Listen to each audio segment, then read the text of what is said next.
오늘 본문은 산상보훈 제일 마지막 결론 부분입니다.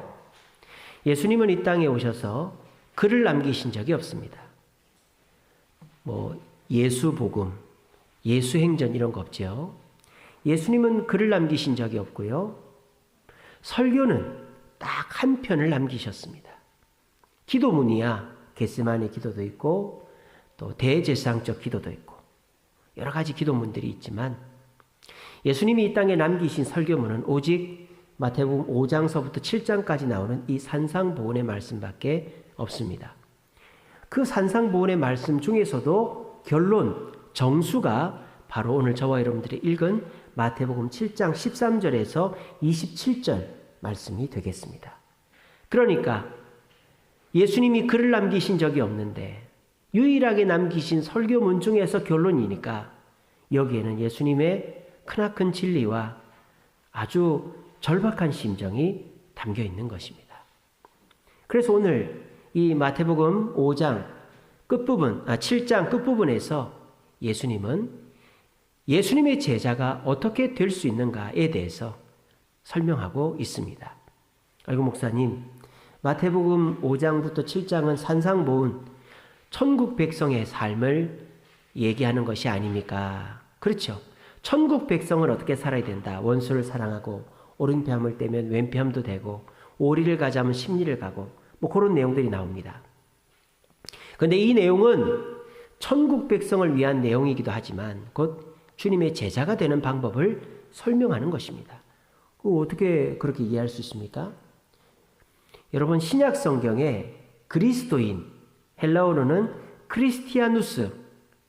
크리스티아노스라는 단어가 신약 성경에 몇 번 나오는지 아십니까? 아니 그리스도인, 신약 성경, 예수님을 따르는 백성들이 신약 시대 사람이니까 많이 나올 것 같잖아요. 근데요, 신약 성경의 헬라어로 그리스도인, 크리스티아누스는 딱 3번밖에 안 나와요. 그러면 예수 믿는 우리를 그리스도인이라고 안 부르고 신약 성경에는 뭐라고 부를까요? 크리스티아누스가 아니라 마데테스라고 부릅니다. 마데테스는 제자라는 뜻이에요. 제자. 우리말로 풀으면 마음을 쏟는 자. 주님께 마음을 내어놓는 자가 제자입니다. 그러면 이 마데테스라는 단어는 신약 성경에서 몇 번 나올까요? 264번 나옵니다. 264번. 그러니까 이것은 그리스도인은 곧 제자다라는 것이죠. 신약 성경에서 예수님을 믿은 사람은 곧바로 뭐가 된다? 예수님의 제자가 된다는 뜻이에요. 근데 이런 말을 하면 굉장히 부담스럽습니다. 여러분 부담스럽죠? 여러분들한테 주님의 제자라고 하니까 제일 먼저 누가 생각이 나요? 예수님의 제자 하면 베드로가 생각이 나잖아요. 12명의 제자가 생각이 나죠. 그러니까 우리는 은연중에 나는 12제자처럼 주님을 생업을 포기하고 쫓아다니지도 않고 순교할 것도 아닌데 나는 제자가 아니지, 나는 그냥 평범한 성도지, 그렇게 생각을 합니다. 근데 여러분, 우리가 12제자가 될 필요는 없어요. 12제자가 되라는 말이 아니라 성도는 곧 제자라는 뜻입니다. 신약 성경에서 성도를 가리켜서 크리스티아누스라고 하지 않고 마데테스라고 한다니까요. 264번이나 그렇게 부른다니까요. 그러므로 이 시간에 여러분들의 생각을 고쳐 먹으시기 바랍니다. 나는 예수님의 제자다. 따라 봅시다. 나는 예수님의 제자다. 이거를 꼭 기억하십시오. 지금 그것만 기억해도 오늘 설교 한 70%는 다 이해하신 겁니다. 나는 예수님의 제자다. 요즘 사람들도 보면요, 내가 누구의 제자라는 것을 굉장히 자랑스러워합니다. 어떤 사람일수록 똑똑한 사람, 유명한 사람, 성공한 사람일수록 내가 제자인 것을 자랑스러워합니다. 정치인들 보세요. 제가 누구로 인해서 정치에 발을 들였습니다. 김영삼 대통령, 김대중 대통령, 노무현 대통령, 우리 이명박 대통령, 그 대통령이 저를 발탁해서 제가 정치에 입문했습니다. 이게 뭡니까? 그분이 내 스승이라는 뜻이죠. 유명 정치인들은 내가 누구로 인해서 정치를 하게 됐는가 밝히는 것을 굉장히 자랑스러워합니다. 자, 누굽니까? 예술하는 사람들은 더 하죠. 예술하는 사람들은요, 이 스승 밑에 이렇게 파벌이 있잖아요. 문파라고 하잖아요. 그래서 어떤 스승 밑에서 배웠다라는 것이 곧 그 사람의 마크가 되는 거예요. 그래서 음악가, 화가, 무슨 조각가 이런 사람들은 다 내가 누구 밑에서 배웠다. 내 스승은 누구다. 나는 누구의 제자다. 굉장히 자랑스러워합니다. 운동선수도 마찬가지죠. 누구한테 배웠다라는 것은 굉장히 중요하죠. 손흥민이가 축구를 잘하죠. 손흥민의 스승이 누굴까요? 그렇죠. 아버지예요, 아버지. 그러니까 손흥민 하면은 사람들이 누구한테 배웠길래 저래 잘하나. 저 아버지가 양발을 쓰게 가르쳐가지고 손흥민의 주관은 도대체 어디야? 이러면서 골을 너무너무 잘 넣는 거예요. 그러니까 운동선수, 예술가, 정치인들은 다 내 스승이 누구다. 내 이대인 누구누구 이런 거를 밝히는 거를 굉장히 자랑스러워한단 말이에요. 근데 유명한 사람들은 그런데 일반적인 사람들은 내가 누구한테 영향받았다라는 것을 굉장히 안 밝히려고 합니다.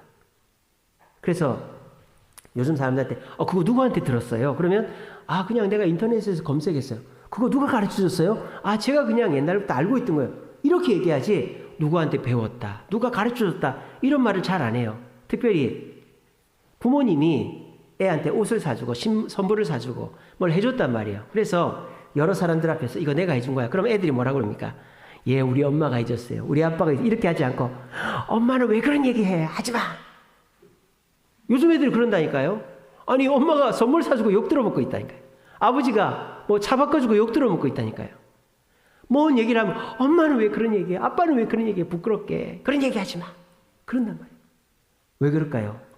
요즘 사람들은 굉장히 자기의 내면, 자기의 그것이 드러나는 걸 꺼린단 말이에요. 개인주의화 돼가지고. 그래서 내가 누구한테 영향을 받았다. 누가 나를 가르쳐줬다. 이런 거를 굳이 안 밝히려고 합니다. 근데 유명한 사람일수록, 똑똑한 사람일수록, 내가 남들한테 돋보여야 될수록 내가 누구에게 영향을 받았다는 것을 밝히는 걸 좋아합니다. 근데요, 내가 누구한테 영향받았다. 난 누구의 제자다. 이거를 안 밝히면요, 결국 손해는 내가 보는 거예요. 여러분 스마트폰 다 가지고 계시는데 이 공식적으로 앱 스토어가 있죠. 어플리케이션 스토어. 거기서 어플리케이션을 다운받아서 써야만 안전해요. 근데 어떤 거는요, 그냥 인터넷상에서 다운받아서 쓸 수 있는 그런 게 있어요. 특별한 프로그램이나 내가 뭔가를 좀 하고 싶은데 합법적인 방법으로 안 될 때 그런 불법적인 어플리케이션을 깐단 말이에요. 그럼 어떤 일이 생기는지 아세요? 내 휴대폰 털리는 거예요. 내 폰뱅킹 하는 분은 계좌에 돈 다 나가는 거예요. 그게 뭡니까? 출처가 불분명한 앱을 쓰면 내가 손해볼 수 있다는 거예요. 여러분 요즘은 컴퓨터를 많이들 안 쓰십니다만 2000년대에만 해도 컴퓨터로 다 했잖아요. 영화도 다운받고 프로그램도 다운받는데 돈 주고 다운받으려면 아까우니까 젊은 애들은 불법적인 사이트에서 영화나 뭐 프로그램을 다운받는단 말이에요. 그러고 나면 컴퓨터 바이러스 걸리는 경우가 많아요. 왜? 출처가 불분명하면 문제가 생기는 경우들이 많기 때문입니다. 요즘 사람들의 성향이 굉장히 자기를 드러내는 것을 꺼려하니까 내가 누구한테 영향을 받았다, 배웠다, 난 누구의 제자다 이런 말을 잘 안 하니까 그거를 마귀가 교묘하게 이용을 하는 거예요. 그래서 내가 굳이 밝히지 않고 또 내가 안 밝혀도 되게끔 정보나 이익을 얻으면 그것으로 되는 거 아닌가? 내가 뭐 누구가 가르쳐준지 얘기 안 하고 내가 그냥 그거 잘 쓰면 되는 거 아닌가? 그게 한 번 되고 두 번 되고 하다 보면 내 자신에 대해서 오픈하지 않는 불분명한 자료들을 쓰다 보면 그게 나한테 마이너스가 되고 결국 마귀가 좋아하는 일이 될 수도 있다는 것입니다. 그러므로 우리는 내가 누구한테 영향을 받았다라는 것을 숨기려고 하는 것을 빨리 고쳐야 돼요. 거기서부터 내 삶이 정상적인 길로 또는 내가 실수하는 것이 줄어들 수 있습니다. 오늘은 날짜가 어떻게 보니까 딱 스승의 날이죠. 그죠? 5월 15일. 그래서 장로님하고 저한테 꽃을 주신 것 같아요. 얘기도 안 했는데 감사합니다. 예, 그래서 오늘 또 이렇게 꽃을 달고 있는, 지난주도 달고 좋습니다. 나이가 드니까 꽃이 너무 이뻐요. 제 방에 오시면은 카네이션을 벽에 붙여놨어요. 꽃 보는 게 좋아서. 자, 오늘이 스승의 날인데 사람은 태어나면서부터 스승을 모시고 삽니다. 아이고 목사님, 저는 제 스승이라고 말할 사람이 없습니다. 그렇지 않죠. 손흥민의 스승이 아버지듯이 저와 여러분들은 태어나면서부터 부모를 스승으로 모셔요. 부모님이 우리한테 가르쳐준 게 뭐가 있습니까? 습관과 태도를 가르쳐주는 거예요. 좋은 습관이 됐던 나쁜 습관이 됐던, 좋은 태도가 됐던 나쁜 태도가 됐던 우리의 첫 시작은 부모로부터 시작하는 것입니다. 부모는 우리의 스승이에요. 그리고 두 번째는 선생님과 친구가 우리의 스승이죠. 친구가 어떻게 우리의 스승입니까? 여러분, 친구는요, 우리의 인식의 스승이기도 하죠. 우리가 뭐를 친구를 통해서 배우는 것들이 많잖아요. 친구. 그래서 친구 선생님한테 물어보기도 그렇고, 또는 뭐 부모님한테도 물어보기 그런 거는 친구한테 물어보죠. 그러면 친구가 가르쳐주는데 제대로 가르쳐주면 되는데 이상한 거, 엉뚱한 거 가르쳐주니까 학창시절에 잘못된 길로 가는 애들이 많죠. 그리고 선생님들도 우리한테 가르쳐주는데 지식만 가르쳐주는 게 아니죠. 선생님들이 우리한테 뭘 가르쳐줍니까? 옳고 그름, 가치관을 가르쳐주는 거예요. 가치관을. 그래서 학교 선생님은 강사가 아니죠. 강사는 지식만 가르쳐주지만 학교 선생님은 인격과 가치관을 가르쳐줘야 되는 것이죠. 근데 요즘에 학교에서 그 기능을 못하고 있으니까 애들이 인격과 가치관이 땅에 떨어지고 있는 것이죠. 그래서 우리가 청소년 시기에는 친구와 선생님이 우리의 인식과 가치관의 스승이 됩니다. 그럼 이제 20살 넘어 성인이 됐습니다. 그럼 저와 여러분들은 스승이 없을까요? 여러분들은 스승이 없습니까? 아닙니다. 여러분들도 스승이 있습니다. 여러분들이 스마트폰만 키면 궁금한 그 사람, 여러분들이 이렇게 누구에 대해서 알고 싶어하는 그 사람, 또 나도 저 사람처럼 성공했으면 좋겠다 하는 그 사람이 우리의 스승이에요. 그래서 지금 유명한 사람들, 성공한 사람들, 우리가 부러워하는 사람이 우리의 스승이죠. 그런 사람들은 우리의 무슨 스승입니까? 방법과 성공의 스승이죠. 그런 사람들에게 우리가 달을 배우진 않죠. 아무리 성공한 사람이라도 그 사람이 뭐 동성애를 한다든지, 그 사람이 뭐 담배, 술을 한다든지, 그러면 그런 걸 우리가 안 배우잖아요. 그 사람의 장점만 배우는 거죠.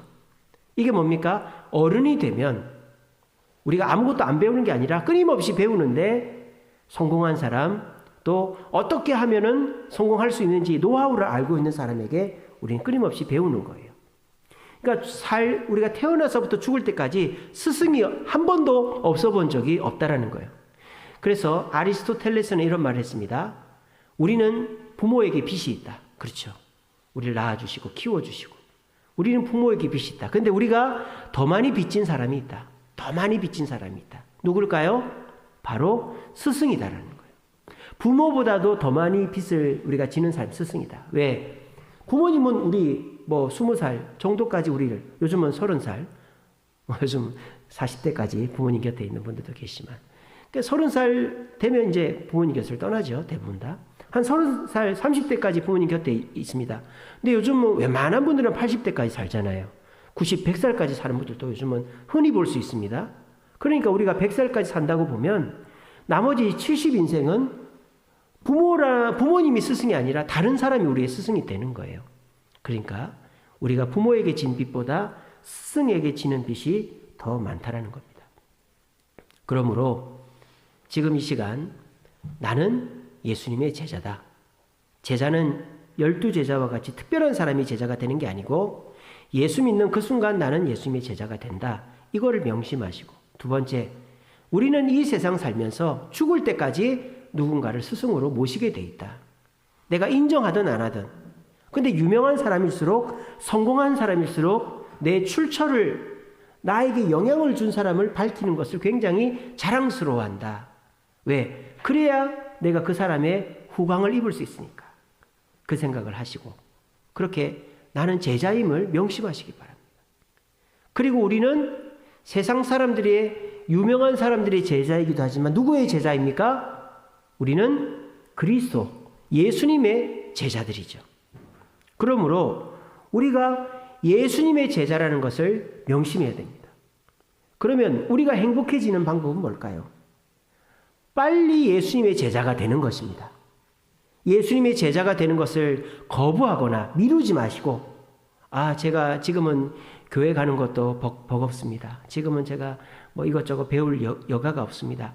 그런 생각하지 마시고, 내가 예수님의 제자가 빨리 되면 될수록 제자로서의 혜택을 누릴 수 있다라는 생각을 하시는 것이 저와 여러분들에게 굉장히 좋은 일이다라는 거예요. 그래서 오늘 오전 예배 때는 예수님의 제자가 되는 법에 대해서 설교하고, 오후 예배 때는 제자가 하는 일에 대해서 설교할 것입니다. 그래서 뭐 제자가 되는 방법이 12제자처럼 가정을 버리고 직장을 버리고 예수님을 쫓고 끝에 가서 순교하고 이런 거 아니에요. 오늘 설교를 잘 들어보시면 예수님께서 산상보훈 제일 마지막에 그렇게 강조해서 말씀하시는 제자가 되는 방법 3가지는 그렇게 복잡한 일이 아닙니다. 지금 여러분들이 다 하고 있는 일입니다. 그래서 여러분들이 내가 그냥 평범한 성도가 아니라 예수님의 제자가 되어야 하는구나 하는 것을 이 시간에 깨달으시고, 나는 죽을 때까지 누군가의 제자인데 제일 첫 번째 스승으로 나는 예수님을 모셔야 된다라는 걸 깨달으시고, 우리 모두 예수님의 제자가 됨으로 이 땅에서 제자가 누리는 참된 기쁨을 누리는 저와 여러분 되시기를 간절히 바랍니다. 자, 그러면 오늘 본문에서 우리 예수님께서 제자가 되는 방법 3가지를 얘기하시는데, 첫 번째는 뭐냐? 13절입니다. 어디로 들어가라 그랬어요? 좁은 문으로 들어가라. 예수님의 제자가 되는 첫 번째 방법은 좁은 문으로 들어가는 것입니다. 이 좁은 문이라는 것은 물리적으로 작은 문, 또 우리가 보통 그렇게 얘기 많이 하죠. 남들이 잘 안 가는 곳, 그런 곳만을 얘기하는 게 아니에요. 여기서 좁은 곳으로 가라는 것은 순종하라는 것입니다. 주님의 뜻에 순종하라. 순종이 제자의 시작이다라는 거죠. 왜? 순종하지 않으면 스승이 가르쳐 줄 때마다 의심 품고 거부하고 배움의 단계가 정체되는 거예요. 먼저 나의 스승이 가르쳐 주는 모든 얘기들이 옳다, 맞다 라는 확신과 순종의 마음이 있어야 다 받아들일 거 아니에요? 근데 내 생각이 아직도 남아있고 내 생각과 스승의 생각이 부딪혀서 그거는 내가 못 받아들이겠어요. 이러면 그 사람은 스승의 뜻대로 성장을 못하거나 기형적으로 성장을 하는 것이죠. 어떤 집에 3형제가 있었습니다. 근데 그 동네에 소문이 났어요. 너무너무 행복하고 너무너무 좋은 집안이다. 그래서 옆집에 사는 분이 놀러를 왔어요. 이보게 자네 집은 왜 이렇게 집이 좋은가? 이렇게 행복한가? 그랬더니 그 아버지가 아무 말도 안 하고 막내를 불렀어요. 막내야 일로 와봐라. 예 아버지. 너 소를 갖고 와라. 그래서 예 아버지. 그러고는 소를 갖고 왔더니 아버지가 뭐라는 줄 알아요? 그 소를 좀 지붕에다 올려라 그랬대요.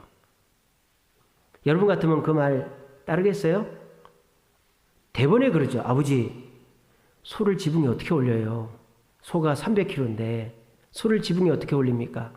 지붕 꺼집니다 아버지. 대부분 다 그렇게 얘기할 거예요. 그죠?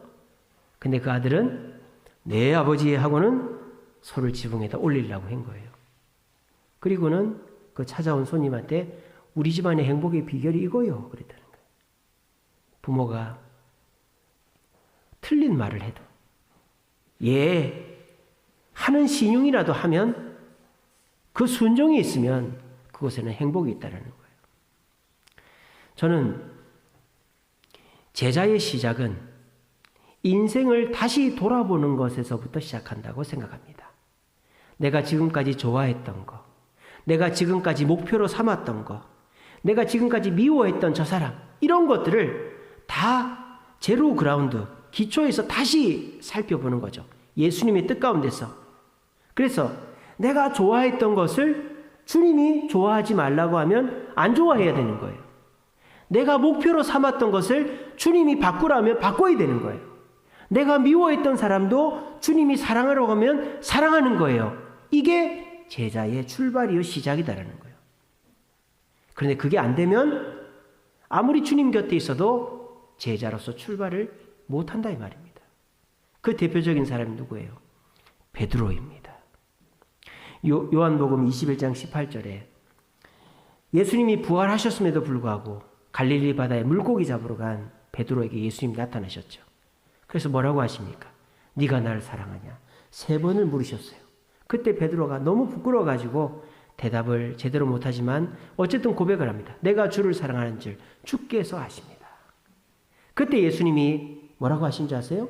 요한복음 21장 28절에 네가 젊어서는 네가 띠를 띠고 네가 가고 싶은 대로 갔지만 네가 늙어서는 남이 가자는 대로 네가 가기 싫은 곳으로 갈 것이다 라고 얘기했습니다.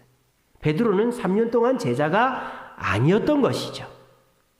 베드로는 예수님을 만나고 3년을 따라다녔지만 여전히 자기 생각과 예수님의 생각이 부딪히면 자기 생각을 앞장 세웠던 거예요. 그래서 칼을 들고 말고의 길을 잘랐고 예수님을 구하려고 대제사장의 뜰에까지 갔지만 도망치듯 나왔고 예수님 부활하셨는데도 불구하고 허탈한 감정에 예수님이 로마를 물리치지 않으니까 물고기 잡으러 갔던 거예요. 베드로는 3년 동안 제자인 척 허송세월을 보냈던 것입니다. 오늘 이 자리에 나오신 저와 여러분들은 제자입니까? 교회를 나온 지 5년, 10년, 20년, 30년이 됐는데 여전히 베드로가 3년간 허송세월했듯이 주님 곁만 맴돌고 주님이 하라고 하면 아니요, 싫어요, 왜요? 이러고 있지 않나요? 그러면 우리는 교회를 다니면서도 교회에서 주는 혜택, 주님이 주시는 축복을 반쪽짜리만 누릴 수밖에 없다는 것입니다. 여러분, 제자의 시작은 내 인생을 돌아보는 것입니다. 그리고 주님의 뜻에 주님이 산으로 가라, 바다로 가라, 아브라함에게 네 아들을 바치라고 했을 때 내 주님하고 바쳤었기 때문에 믿음의 조상이 된 것처럼 주님께서 우리에게 내 상식과 어긋나고 내 목표, 꿈과 어긋나는 것을 얘기하실지라도 내라고 할 수 있는 자가 제자로서 첫걸음을 떼는 것으로 명심하시고 오늘 이 시간 이후로 그래, 제자가 되는 법은 주님의 뜻에 순종하는 것이지. 내 뜻과 부딪혀도 내 뜻을 내려놓고 주님의 뜻에 순종하는 것이지 라는 걸 깨닫고 제자로 거듭나는 저와 여러분 되기를 간절히 바랍니다. 두 번째 제자가 되는 법은요, 15절에 나오죠. 거짓 선지자를 삼가라. 아니, 제자 얘기하다가 왜 거짓 선지자가 나올까? 이거는 이 부정적인 것을 통해서 긍정적인 것을 강조하는 거죠. 그러니까 제자는 거짓 선지자가 아니라는 거예요. 그럼 거짓 선지자가 어떤 사람이냐? 양의 옷을 입었다 그랬어요. 겉으로는 너무너무 훌륭한 사람이다 이 말이에요. 거짓 선지자 제자는, 거짓 제자는 말입니다. 근데 왜 거짓 제자냐? 뭐가 다르다? 속이 다르다 이 말이에요. 속은 노략질하는 일이다 라고 되어 있어요. 이게 무슨 말입니까? 제자는 겉으로 평가받는 게 아니라 속으로 평가받아야 된다. 다시 얘기하면 제자는 속을 다듬는 사람이다. 마음을 가다듬는 사람이다. 뭐로? 예배로, 말씀으로, 기도로 내 마음을 가다듬고 주님의 일을 해야 된다. 아, 목사님, 꼭 그래야 해야 됩니까? 뭐 어쨌든 열심히 하면 되는 거 아닙니까? 그렇죠. 열심히 하면 좋죠. 마음이 다 가다듬어질 때까지 기다리고 이럴 필요는 없어요. 오히려 핑계가 될 수도 있죠. 아직 제 마음이 준비가 안 됐어요. 제가 그런 상황을 얘기하는 게 아니에요. 근데요, 우리가 끊임없이 마음을 가다듬는 것에 초점을 맞추지 않으면 어떤 일이 벌어지는 줄 아세요? 시험에 듭니다. 시험에. 제자, 주님 앞에 충성하는 자, 헌금도 하고 봉사도 하고 예배도 다 나오고 전도 다 하고 열정적으로 합니다. 근데 마음이 가다듬어져 있지 않는 제자는 시험에 든단 말이에요. 누가 한마디 하면은 나 열심히 하는데 저렇게 얘기하네. 시험 들고. 사람들이 안 알아주면 너 이렇게 열심히 하는데 안 알아주네. 그리고 내가 해야 돼, 하고 싶은 대로 안 해주면 내가 이렇게 열심히 하는데 하자는 대로 안 해주네. 시험에 든단 말이에요. 마음이 가다듬어지지 않으면. 특별히 어떤 시험이 들까요?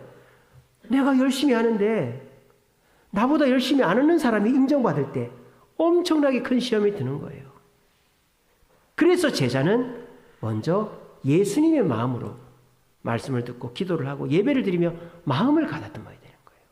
그렇게 해야만 이 제자가 끝까지 제자로서 살아갈 수 있는 거예요. 그래서 지금 우크라이나 전쟁도 그렇지 않습니까? 여러분 뉴스 보시면 러시아 탱크 장갑차가 길에 일렬로 쫙 서 있는 거 보셨죠? 그게 물론 우크라이나에서 이렇게 공격을 해서 그런 것도 있지만 세상에 타이어 펑크가 나서 그렇답니다. 타이어 펑크가 나서. 러시아 군인들이 얼마나 썩었는지 돈 받아서 횡령하고 비싼 몇십만 원짜리 타이어를 달아야 되는데 중국산 몇만 원짜리 타이어를 달아가지고 얼마 가다가 펑크가 나가지고 다 그렇게 길바닥에 서 있었던 거예요. 그게 뭡니까? 겉으로 드러나는 것에 초점을 맞추면 일이 되지가 않는다는 거예요. 근데 많은 분들이 일단은 내가 주님의 제자다 하면은 뭔가를 보여줘야 되니까 열심히는 하는데 남들이 알아주지 않고 또 내가 지치고 또 내 생각대로 잘 안 될 때 막 실망을 하고 좌절을 하고 또 시험에 들어서 지금까지 했던 거를 다 말짱 꽝으로 만들어버리는 사람들이 있다는 거죠. 그럼 우리가 어떻게 해야 된다? 봉사도 해야 되지만 특별히 내 마음을 가다듬어야 된다. 근데 목사님, 나보다 덜 하는 사람, 나보다 이렇게 겉과 속이 다른 사람 인정받는데요. 억울하지 않습니까? 억울해 하실 필요 없어요. 오늘 성경에 뭐라고 되어 있습니까? 20절에 보십시오. 이러므로 그들의 열매로 그들을 알리라. 여러분, 거짓 제자, 참 제자 다 드러나게 돼 있어요. 열매로 알게 된다 그랬어요.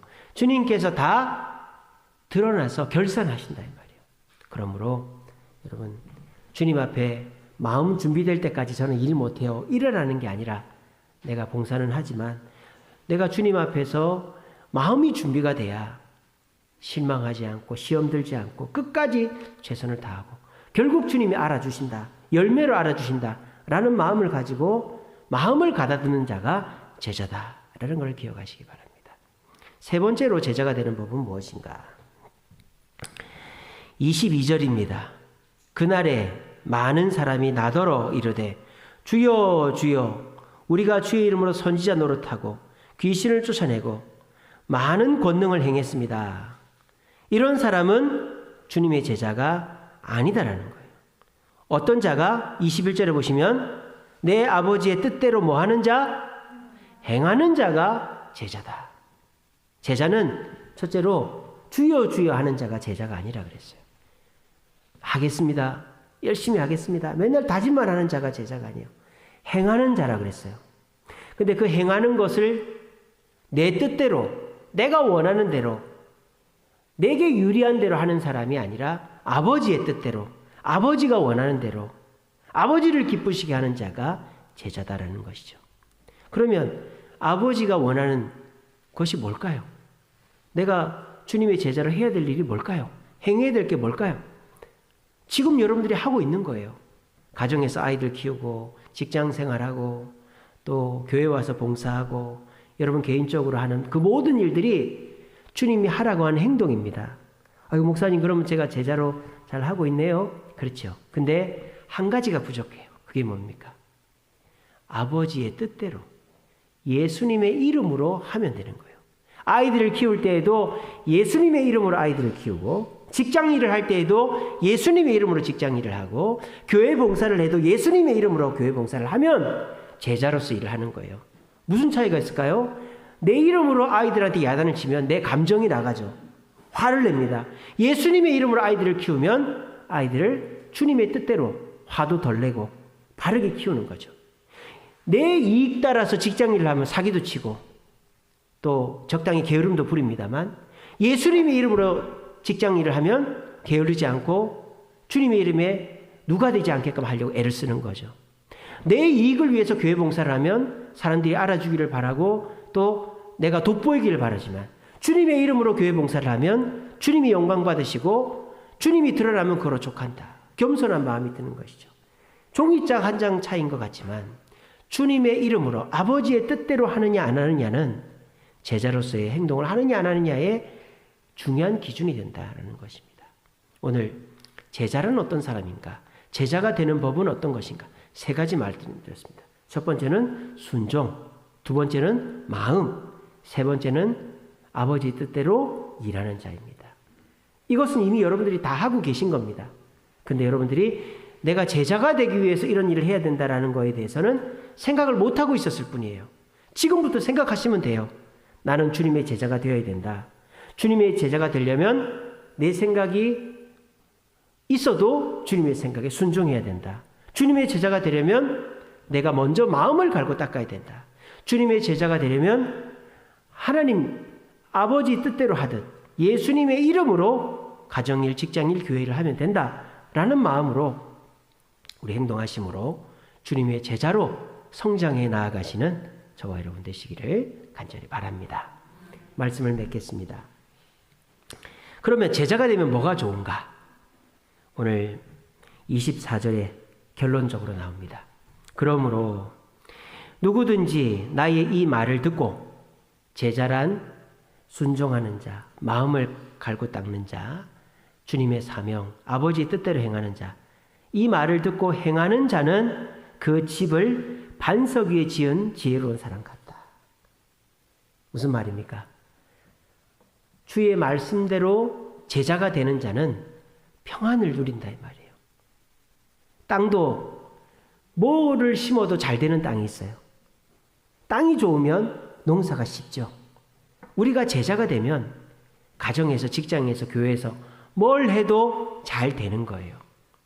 우리가 주님 앞에 순종하고 마음을 갈고 닦고 아버지의 뜻대로 예수의 이름으로 하려고 애를 써서 제자가 되면 주님께서 내 제자가 하는 일인데 잘 되게 해줘야지 뭐든지 잘 되게 해주신다는 거예요. 어제 제가 토요일 날 교회에 있는데 어떤 분이 이제 찾아왔어요. 그래서 이제 상담을 좀 했는데 그분이 그런 얘기를 해요. 자기가 아이들을 잘 키우려고 맞벌이를 했대요. 그래서 맞벌이를 하니까 애들을 잘 돌볼 수가 없어가지고 학원 보내고 이랬는데 이제 애들 이제 자기가 돈을 벌어가지고 뉴질랜드로 유학을 보냈답니다. 중학교 때. 그래가지고 애들을 유학만 보내면 애들이 훌륭한 애가 올 줄 알았는데 공부는 잘해갖고 왔는데 그 이후로부터 교회를 안 나가더랍니다. 왜냐? 뉴질랜드에서 교회를 다녔는데 잘못된 목사님을 만난 거예요. 돈 밝히고 학생들 이용해 먹는. 그래가지고 목사님들한테 시험에 들어가지고 고등학교 때 한국 돌아와서 얘들이 교회를 안 나가서 지금 30살 다 됐는데 교회를 안 나간답니다. 그러면서 이분이 권사님이신데 지금 와서 하는 말이 자기가 후회가 된다고 그러더라고요. 내가 그때 돈 벌어서 애들 좋은 대학 보내고 유학 보내는 것이 잘하는 것인 줄 알았는데 아이들을 바르게 신앙으로 키워서 항상 교회 마당에서 놀게 하는 것이 잘하는 것인데 내가 그때가 후회가 돼서 회개를 한다고 그러시더라고요. 그 말을 듣고 저는 참 위로를 받았습니다. 저희 집 애들이 공부를 잘하는 것도 아니고 제 뜻대로 잘 움직이는 것도 아니지만 그래도 믿음 안에서 자라고 자기의 신앙을 고백하는 걸 들을 때 그래도 나는 아이들 내 잘 키우고 있다. 그런 생각이 들더라고요. 여러분, 우리의 진정한 행복이 뭘까요? 마음이 편안한 거예요. 마음이. 아무리 돈을 많이 벌고 아무리 인기가 있고 아무리 성공을 해도 마음이 불편하면요. 아무짝에도 쓸모가 없는 거예요. 근데 여러분들이 조금 부족하고 연약하고 인정을 못 받아도 집안이 편안하고 자녀가 평안하고 마음이 평안하면 그게 참된 행복이 아닙니까? 우리 모두. 그 행복은 주님의 제자가 누리는 행복입니다. 주님 앞에 제자가 되겠다고 다짐하고 복잡한 거 아니거든요. 주님 말씀 앞에 순종하고 마음을 말씀과 기도로 가다듬고 주님이 맡기신 일을 죽게 하듯 아버지의 뜻대로 하면 우리는 제자가 됩니다. 그렇게 제자가 되는 자 우리 주님은 반석 위에 세운 집과 같이 든든하고 평안하게 해주실 것입니다. 그런 여러분들의 모습을 보고 우리의 자녀들도 우리 주변 사람들도 변화가 되게 될 것입니다. 여러분, 제자는 예수님 12제자나 제자지 우리 목사님, 장로님, 권사님들이나 제자지 나는 제자가 아니야 이런 생각 버리시고 내가 주님의 제자다. 제자가 되기 위해 노력해야 된다 하는 마음으로 제자가 되심으로 반석 위에 세워진 집처럼 평안을 누리는 저와 여러분들 되시기를 간절히 바랍니다. 우리 찬양하겠습니다. 주님 다